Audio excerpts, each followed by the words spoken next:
You need to calm down, my brother said, standing in the driveway of a house I had paid for. You're embarrassing yourself. I looked at him, then at the front door, then back at him, and I thought, okay, let's see how this ends.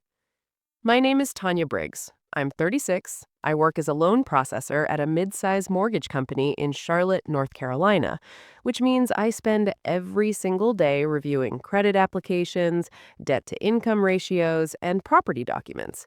I know exactly what a deed looks like. I know exactly what a title transfer requires. I know exactly what fraud looks like when it's dressed up in family language. I'm the oldest of three. My brother Darnell is 32. Our mother raised us in a two-bedroom apartment off Independence Boulevard, and she worked double shifts at a hotel for 15 years to make sure we both finished school. I was never the loud one. I was the one who handled things, paid my bills early, built my credit score up to 741 by the time I was 28 by being careful and patient and saying no to things I wanted but couldn't afford yet.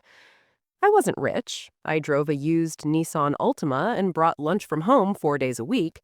But I had one thing that Darnell had spent his 20s destroying, a credit profile that could actually get someone a mortgage. He knew that, and he used it. I just didn't know how completely until it was too late.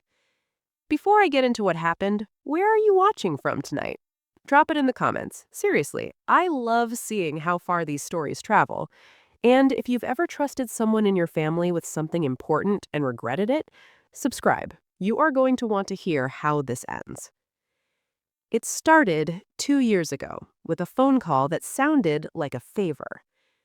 Darnell had found a house, a foreclosure in a neighborhood called Mineral Springs, 3 bedrooms, 1.5 baths, listed at $187,000. He said it was an investment, said we'd split the rental income 50-50, said his credit was still recovering from an old judgment and he just needed my name on the application to get the loan through. He'd make the payments, he'd manage everything. I'd get half of whatever it brought in every month. I said no the first time. I want to be honest about that. I said no. He called back 3 days later. Then my mother called. She said Darnell was trying to build something, that I should support him, that family helps family. I sat with it for a week. Then I said yes. I signed the application, my credit, my income documentation, my name on the loan. $187,000 at a fixed rate, 30 years. The deed, Darnell said, would be in both our names. He'd handle the paperwork since I was busy with work. I trusted him. I never saw the deed. That was my mistake. 6 months later, I found out through the county property records, something I pulled one afternoon at work for an unrelated reason, that the property at that Mineral Springs address was titled in one name only, Darnell Briggs. Not Tanya and Darnell Briggs, not Briggs Family Holdings, just him. I printed it, stared at it for a long time. Then I drove to his house that Saturday and asked him directly, in his driveway, how my name wasn't on the title. That's when he told me to calm down, said I was embarrassing myself, said the rental income was being reinvested and I'd see my share eventually, said I was jealous because he was building something and I was still processing other people's paperwork for a living. I didn't argue. I took a photo of the driveway with his car in it, and I drove home.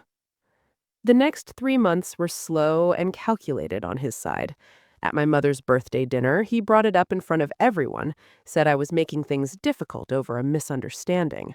My aunt nodded along. My cousin said maybe I should just let it go, that it was still in the family. My mother looked at her plate. Darnell had already told his version to everyone before I arrived. That was the second betrayal. Not the deed, but the narrative he'd built around it. Then came the third. He stopped making the mortgage payments in month 7. I found out from my own credit monitoring app, a 30-day late notice on an account I'd nearly forgot was tied to my Social Security number. My score dropped 19 points overnight. I sat in my car in the parking lot of a Harris Teeter at 9 o'clock on a Tuesday night, and I felt something shift inside me.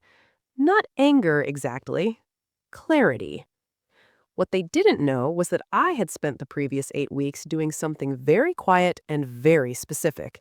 I had pulled every document related to that transaction: the original application, the closing disclosure, the title company's records, the email chain between Darnell and the real estate attorney.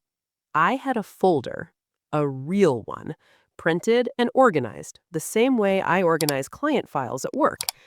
And I had found something in the closing documents that nobody had flagged at the time: a clause in the original purchase agreement that listed joint occupancy intent language that Darnell had signed acknowledging the property was being acquired with co-borrower contribution. It wasn't a deed, but it was a documented acknowledgement of my financial stake. My attorney, when she saw it, used the word actionable. My attorney was a woman named Sonia. I'd found her through a colleague at work. She handled real estate disputes and had spent 12 years watching families tear each other apart over properties. She was small and precise, and she didn't waste words. I brought her everything in a manila folder on a Wednesday afternoon. She read through it quietly, made notes on the margins, and looked up. "He signed this," she said, pointing to the co-borrower clause. "Yes," I said. "And the mortgage is in your name, solely." She closed the folder. "Then we have a conversation to have with him, in writing, with a deadline." Darnell received the formal demand letter on a Thursday.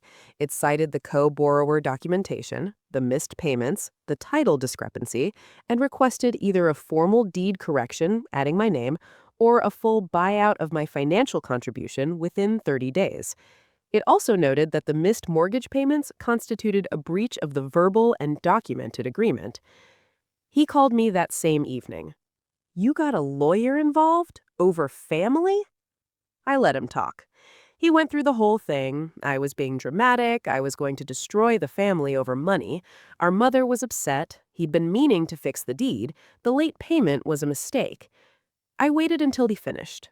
Then I said, "Sonia also found the rental income deposits, Darnell, 7 months into your personal account. I have the amounts." He went quiet. 30 days, I said. "That's what the letter says." He signed a deed correction 22 days later. My name went on the title, a repayment schedule for the 7 months of rental income was established and put in writing. He didn't speak to me for 4 months after that.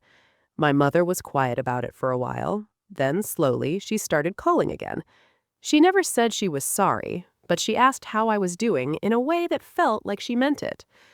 I'm not angry. I genuinely mean that.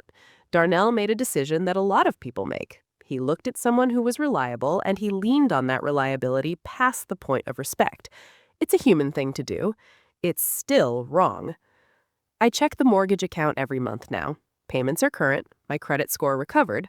The property is worth $214,000 according to last month's Zillow estimate. What I know now that I didn't know then is that trust and documentation are not opposites. You can love your family and still protect yourself in writing. In fact, if you love them, you should.